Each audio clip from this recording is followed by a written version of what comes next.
Today we're going to see how to install a dash cam on a standard vehicle. In this case, I'm going to be using a dash cam made by APEMAN. It's a nice upcoming company that makes quality dash cams, and the model here is C880. What is so good about it? First of all, this is a 2K front-facing camera, which basically means it's much better than HD resolution, and it has a standard HD camera for the back facing, and it does have loop recording, which basically means once the SD card is full, it'll start to record continuously by erasing the old footage. It also has a G sensor protection and parking monitoring. A little intro card from APEMAN. It also specifies a few email addresses for support in United States, Europe, and Japan. There's Amazon seller card, I believe, and the user manual. Unlike some of the generic ones, this actually has a little in-depth user manual, which is good. Now let's dig into the product itself. So here's the cam. The lighter it is, the better in dash cam world. So this is cool.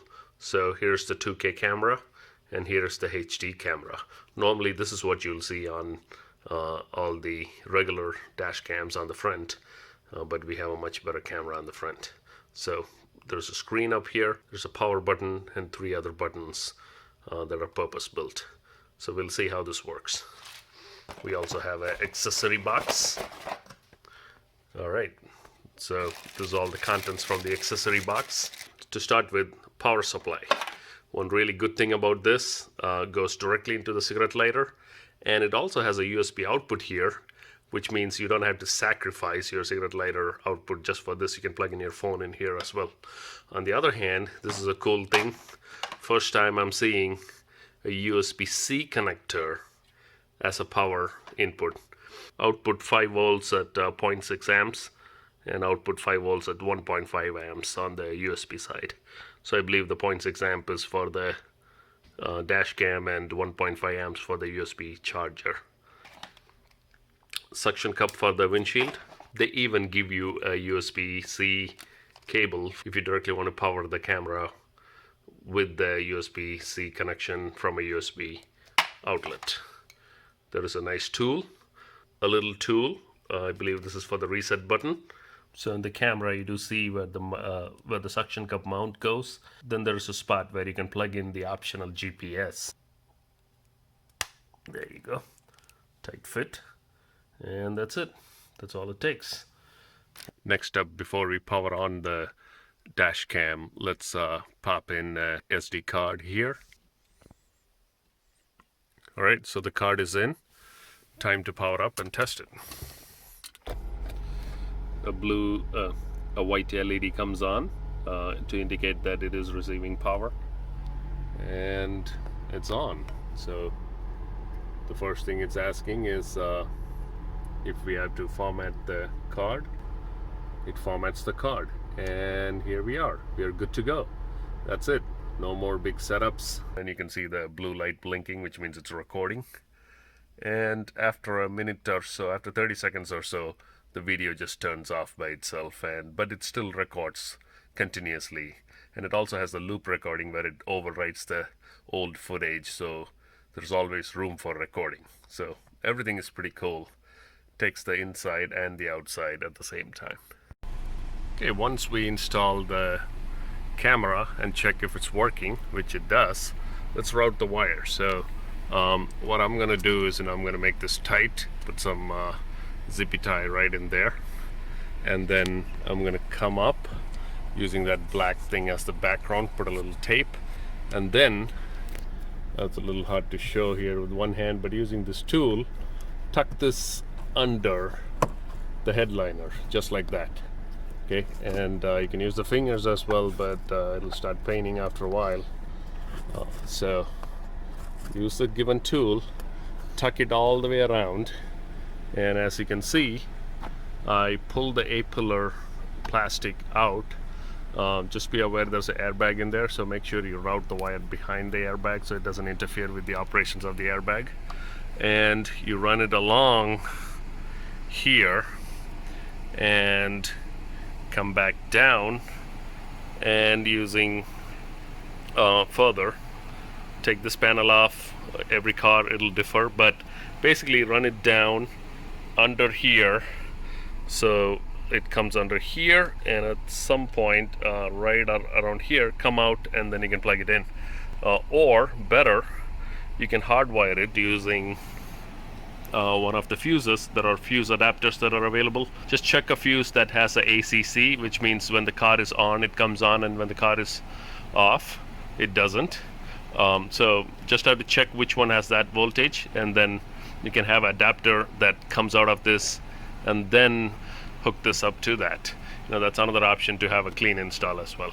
I'm routing it under the steering column, and then I'm coming up here into the A pillar from the side and going behind the airbag up here on the A pillar and following the headliner all the way, and the wire just drops to the cam. So it's a pretty nice clean install. That way I don't have to worry about wire dangling from here to here directly interfering in my way. So that's the routing.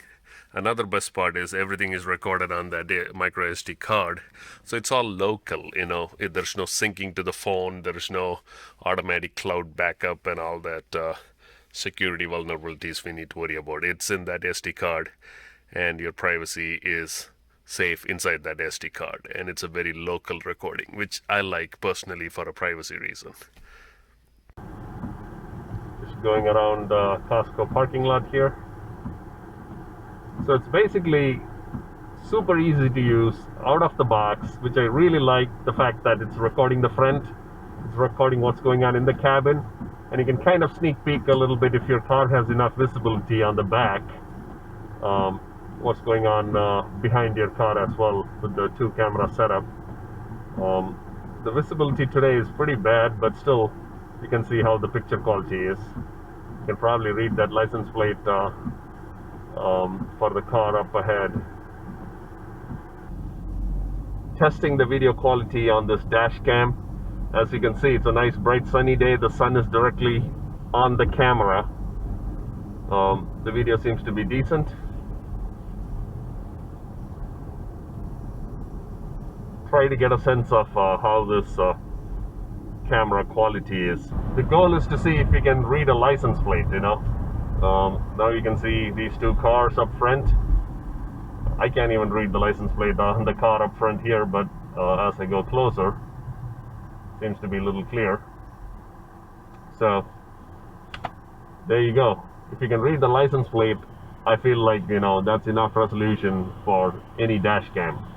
Super easy maintenance. You plug it in and you forget it. It's there always in a recording. So there's also an option to turn off the mic in case you want some privacy, that you don't want your audio heard or recorded while you're making a phone conversation or something like that. So you can set that as default if you don't want any audio in the dash cam. Once you plug in the SD card in a PC, you can start viewing your footage. It's pretty darn clear, as you can see here. So you can see the 2K resolution. And on the file structure, you do see inside the camera SD card, there's like 6 folders, and you have the front emergency folder, front normal folder, and the front photo, and then the inside emergency, normal, and photo. So if you click one of those emergencies, it only saves those clips that it thinks is part of an emergency, like an accident or where the G sensor is triggered. On the normal folder, you see a whole lot of footage. Alright, thank you for watching the video. Please subscribe and hit that notification button. I don't put videos often, but if I do, you'll get notified if you have the bell button pressed. I'll see you in the next video.